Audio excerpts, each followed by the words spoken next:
One other thing you'll be getting familiar with will be the order of operation. And that means when you have more than one operation in a math problem, you have to have some way of going through it in a standardized form. If you didn't, you'd have chaos. So let's take 12 plus 2 divided by 2 times 3. Now, what order would I do these in? Well, there's a certain basic structure that's universal in how to do this, because it was something was essential. Otherwise, you could do this several different ways and keep getting different answers, and none of them would be consistent with what you would need in order to solve this. So we have a thing called the order of operation, and there's an acronym we use, or PVMDAS, and these are for parentheses.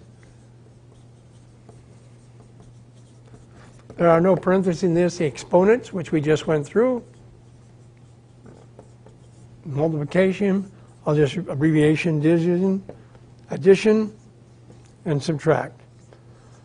And they are done in this order, with the caveat that all multiplication and division has to be done first. Now, if you have addition and subtraction inside the parentheses, you would do that first. But let's just go through and see how you do this problem. So what will come first? Well, 12 plus 2 we don't do first because that's addition. We have a division and then we have a multiplication. So let's do the division first. So we go 12 plus 2 divided by 2 gives me 1 times 3. Now I've gotten this division done. Next thing I have to do is what? I have to do multiplication. And these are done as you come to them from left to right.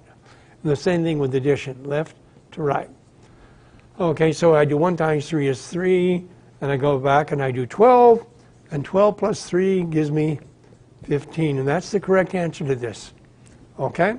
If I did 12 plus 2, I get 16 divided by 2. That would be 8. And 3 times 8 would be 24. That would be an incorrect answer. So there's a standardized form of doing order of operations. And as you go through the various types of math, like fractions and decimals and other things in algebra especially, you'll get more familiar with this. But it just alerts you to the fact that there's a standardized form of doing the order as numbers appear when you have more than one number and you have an operation going between the two. Okay?